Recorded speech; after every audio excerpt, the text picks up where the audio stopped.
और देखिए, चीन की धमकी और बड़े युद्धाभ्यास के बावजूद अमेरिका ताइवान के साथ खड़ा है। चीन के सैन्य अभ्यास खत्म होने के बाद अमेरिका के हाउस ऑफ रिप्रेजेंटेटिव के अध्यक्ष नैन्सी पेलोसी का बड़ा बयान ये सामने आया है। नैन्सी पेलोसी ने कहा है कि ताइवान यात्रा पर उन्हें कोई पछतावा नहीं है। अमेरिका चीन को इस बात की इजाजत नहीं देता कि वो ताइवान के ऊपर दबाव बढ़ाए। नैन्सी पेलोसी ने यह भी कहा कि वो ताइवान इसलिए गई थी ताकि वहां के लोकतंत्र का समर्थन कर सकें, ये दिखा सकें कि ताइवान अकेला नहीं है, ताइवान के साथ पूरा अमेरिका खड़ा है। तो दक्षिण चीन सागर में अमेरिका ने चीन के खिलाफ प्रचंड मोर्चा खोल दिया है। चीन की दादागिरी के विरोध में नए नए देश इस मोर्चे में शामिल हो रहे हैं। अब नंबर न्यूजीलैंड का लगा है। यह स्पेशल रिपोर्ट देखिए।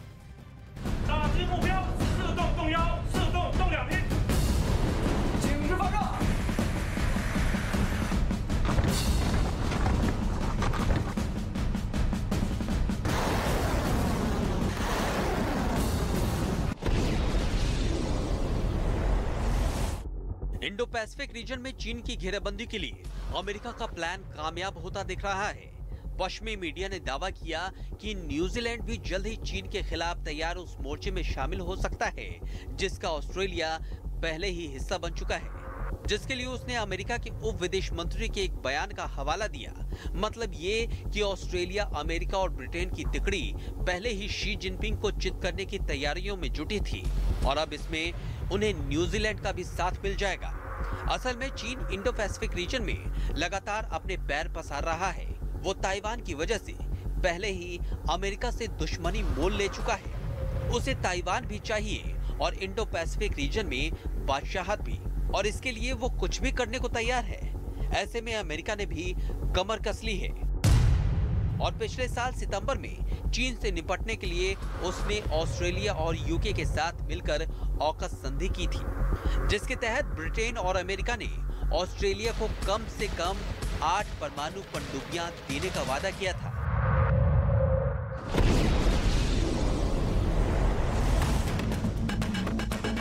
यूएस की मौजूदगी से चीन पहले ही बौखलाया हुआ था और अब न्यूजीलैंड के इस समझौते में शामिल होने की खबर ने उसकी टेंशन बढ़ा दी, क्योंकि इसके ऑकस संधि से चिढ़ने की एक वजह यह भी है कि इससे पहले तक ऑस्ट्रेलिया अमेरिका और चीन को साथ लेकर चलता था, लेकिन ऑकस की संधि साइन करके वो अमेरिका की टीम में शामिल हो गया। असल में चीन इस चक्कर में था कि वो ऑस्ट्रेलिया और न्यूजीलैंड समेत दूसरे देशों को पैसिफिक रीजन में कमजोर करे और इसके लिए इन दोनों देशों के पड़ोस में मौजूद एक छोटे से देश सोलोमन आइलैंड पर सैन्य ठिकाना बनाने के लिए उसके साथ गुपचुप डील कर ली थी, जिससे न्यूजीलैंड भी डरा हुआ था। लेकिन अगर वो ऑकस में शामिल हो गया तो ये समझौता उसकी ताकत बन सकता है, क्योंकि उसे अमेरिका और ब्रिटेन जैसे ताकतवर देशों का साथ मिलेगा जो समंदर में उसकी शक्ति बढ़ाएंगे।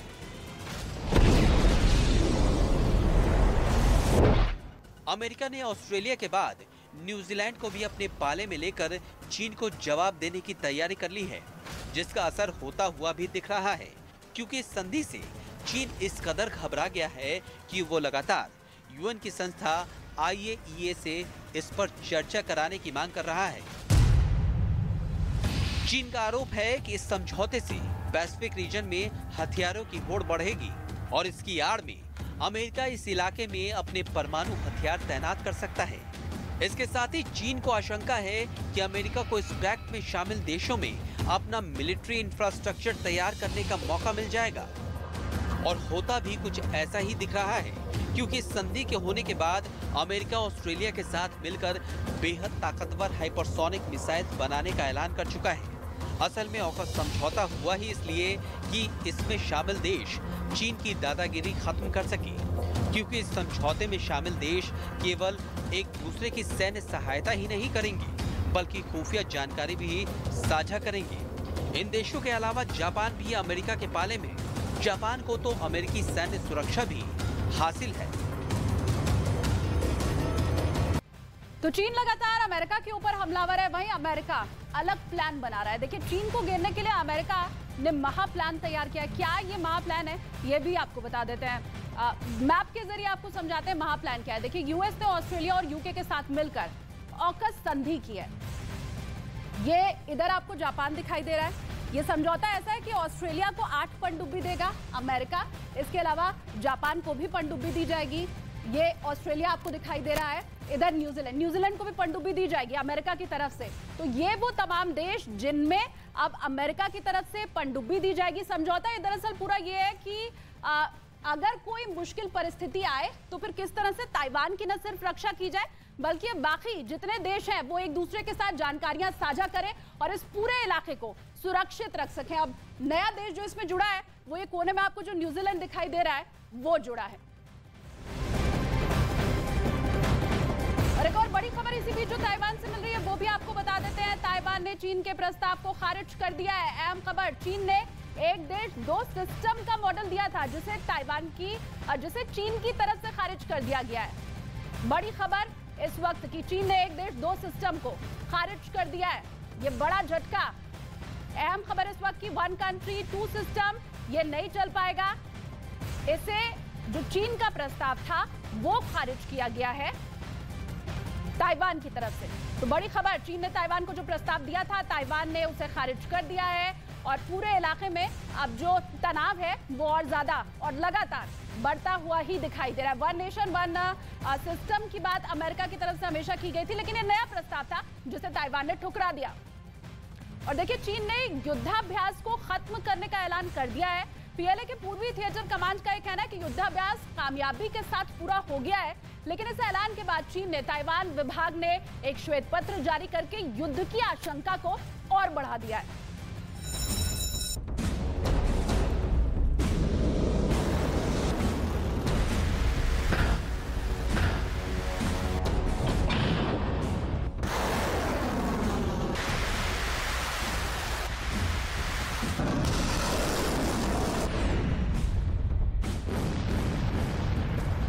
चीन के युद्धाभ्यास का खात्मा क्या असली युद्ध का सिग्नल है?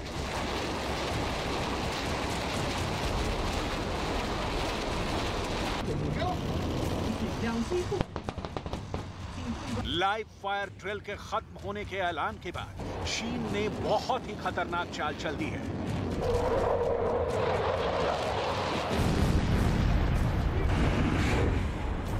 ताइवान पर श्वेत पत्र जारी कर चीन ने कैसे अमेरिका पर सीधा हमला किया है?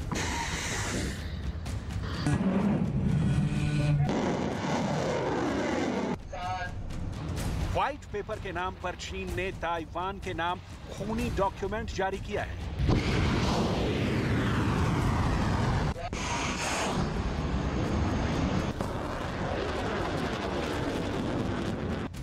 ऐसा काम किया है जो चीन के इस युद्धाभ्यास से भी ज्यादा खतरनाक है।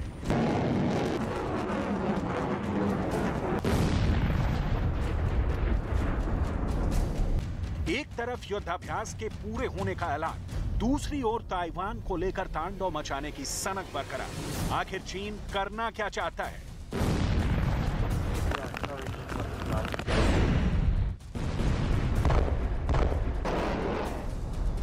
क्या चीन की सेना अब तक के सबसे आक्रामक मूड में आ गई है?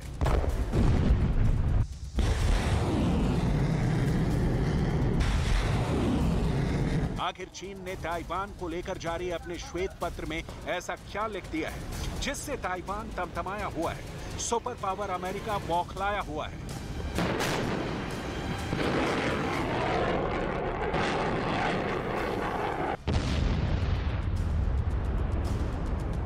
चीन की सरकारी मीडिया जो पिक्चर पेश कर रही है उससे ये बात शीशे की तरह साफ हो गई है कि महायुद्ध का नया मोर्चा खुलने ही वाला है।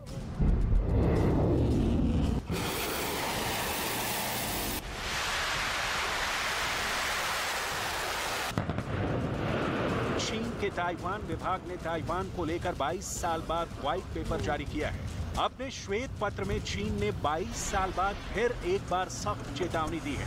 चीन के श्वेत पत्र में छपी 3 पॉइंट काफी अहम है। पहला, चीन ताइवान में अलगाववादी गतिविधियों के लिए जीरो टॉलरेंस अपनाएगा। दूसरा, वो ताइवान पर दोबारा कब्जा करेगा, भले ही इसके लिए बल प्रयोग क्यों न करना पड़े। तीसरा, अमेरिका की सेना ताइवान को बीजिंग के खिलाफ मोहरे के तौर पर इस्तेमाल करती है। मतलब साफ है, अमेरिका के ताइवान प्रेम और चीन के बैर की वजह से अमेरिका बनाम चीन का मुकाबला अब पूरी दुनिया के सामने आ गया है, जिसका सेंटर पॉइंट ताइवान बना हुआ है। चीन ताइवान तनातनी बनी हुई है, जो यूक्रेन से भी बड़े युद्ध के ट्रेलर जैसा है।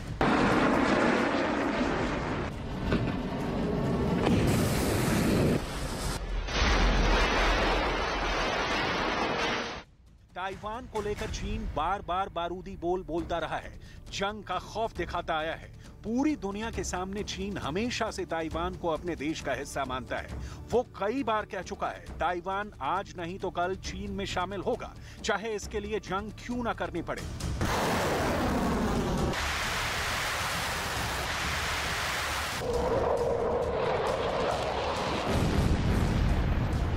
बताया जा रहा है कि यूक्रेन युद्ध के बीच चीन के राष्ट्रपति शी जिनपिंग ने अपना एजेंडा शुरू कर दिया है। चीन ताइवान को यह एहसास दिलाना चाहता है कि देखो, अमेरिका यूक्रेन की मदद करने नहीं आया, ताइवान की भी मदद करने नहीं आएगा। जबकि बाइडेन एक बार नहीं, कई बार चीन को आगाह कर चुके हैं कि वो ताइवान पर कब्जा करने की सोचे तक नहीं तो अमेरिका ताइवान की हिफाजत करने के लिए अपनी सेना वहां जरूर भेजेगा। पहले बहुत गौर से देखिए कि 23 मई को बाइडेन से क्या पूछा गया और उन्होंने क्या जवाब दिया। Are you willing to get involved militarily to defend Taiwan if it comes to that? Yes. You are. That's the commitment we made. अब देखिए कि जापान में क्वाड की बैठक थी, तब जो बाइडेन ने ताइवान को लेकर कैसे यही बात किस अंदाज में दोहराई कि वो ताइवान सेना जरूर भेजेंगे। President, would you send troops to Taiwan if China invaded?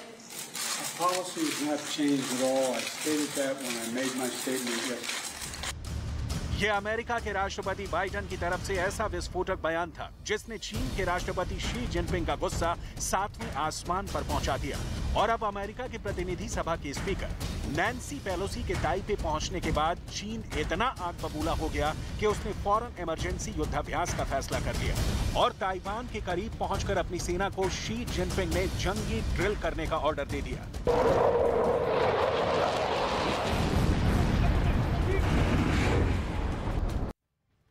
लाल सेना के व्हाइट पेपर में चीन का खूनी षड्यंत्र है। इस पेपर के जरिए चीन ने ताइवान को सीधे सीधे धमकाया है। उधर अमेरिका भी ताइवान के साथ कंधे से कंधा मिलाकर खड़ा है।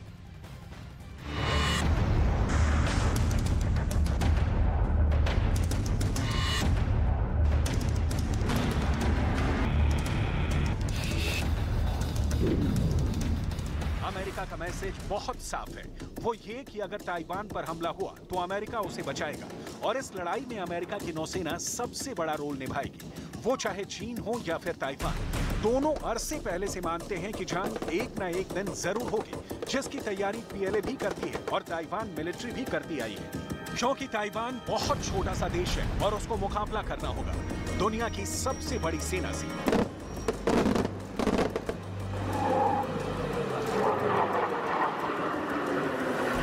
सैन्य ताकत में चीन और ताइवान का कोई मुकाबला नहीं। दोनों देशों में अगर लड़ाई हुई तो ताइवान की ताकत चीन के सामने बौनी साबित होगी। लेकिन इस बात से भी इनकार नहीं किया जा सकता कि ताइवान के पीछे अमेरिका खड़ा है, चीन से जंग की नौबत पर भी अड़ा है। ऐसे में अगर चीन हमला कर देता है तो ताइवान को बचाने की जिम्मेदारी सीधे तौर पर अमेरिका की होगी। वैसे तो ताइवान पर कब्जा जमाने का चीन का इरादा बरसों पुराना है, लेकिन अमेरिका के बहाने सही मौका अब दिखाई दे रहा है।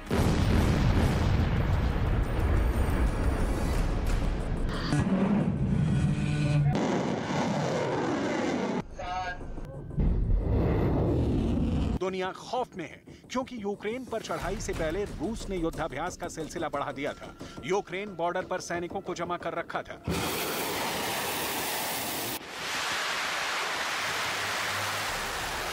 युद्धाभ्यास के बहाने रूस ने अपनी सेना को यूक्रेन के पड़ोसी बेलारूस पहुंचा दिया था, जिनके जरिए रूस ने कीव पर चढ़ाई की थी।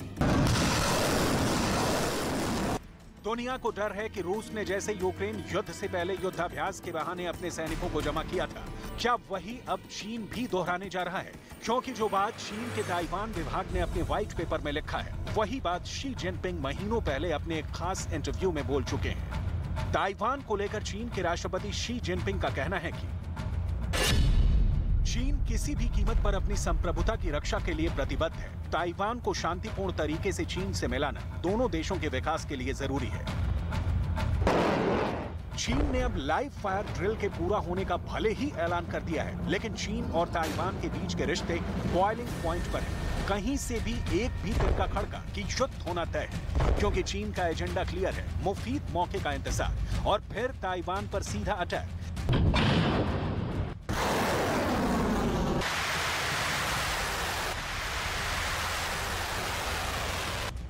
शी जिनपिंग की साफ समझ है कि ताइवान की आजादी का ऐलान का मतलब ही है युद्ध, और इसलिए ताइवान पर हमला जरूरी है। बस इसका वक्त क्या होगा, शी जिनपिंग इसी का इंतजार कर रहे हैं। और उसके पहले चीन की people's liberation army heavy duty कर रही है।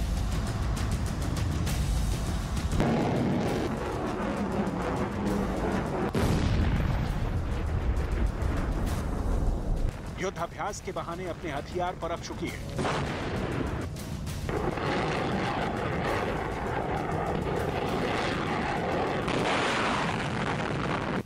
चीन की नेवी ने वॉर एक्सरसाइज कर ताइवान को डराने की पूरी कोशिश की है।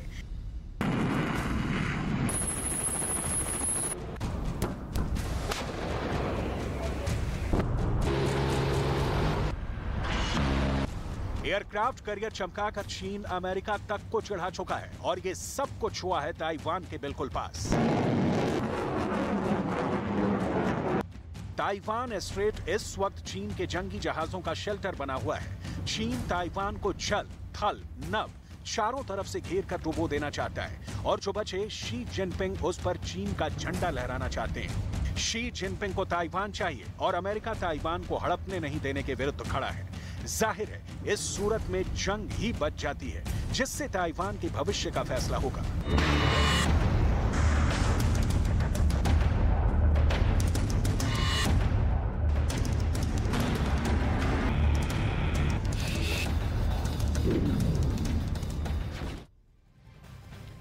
अच्छा, चीन अपने सैन्य अभ्यास के जरिए ताइवान को धमका रहा था, साथ ही अमेरिका को भी चेतावनी दे रहा था कि ताइवान से दूर रहिए।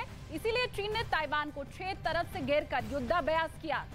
अपने सबसे घातक हथियारों को दुनिया के सामने लेकर वो आया। ये 5 तस्वीरें उसी युद्धाभ्यास की हैं, जिसमें चीन ये दिखाने की कोशिश कर रहा था कि वो विश्व में महाशक्ति है, और अगर अमेरिका ताइवान को बचाने की कोशिश भी करे तो वो इसमें कामयाब हो नहीं पाएगा। इन 5 तस्वीरों के आप जरिए समझिए किस तरह से चीन का ये संदेश न सिर्फ अमेरिका को बल्कि पूरे विश्व को था, और ताइवान को डराने की, थर्राने की एक कोशिश भी थी। अब युद्धाभ्यास खत्म हो चुका है, लेकिन अपने ताकत की नुमाइश जो चीन की तरफ से की गई युद्धाभ्यास के जरिए, उसकी तस्वीर आपके सामने।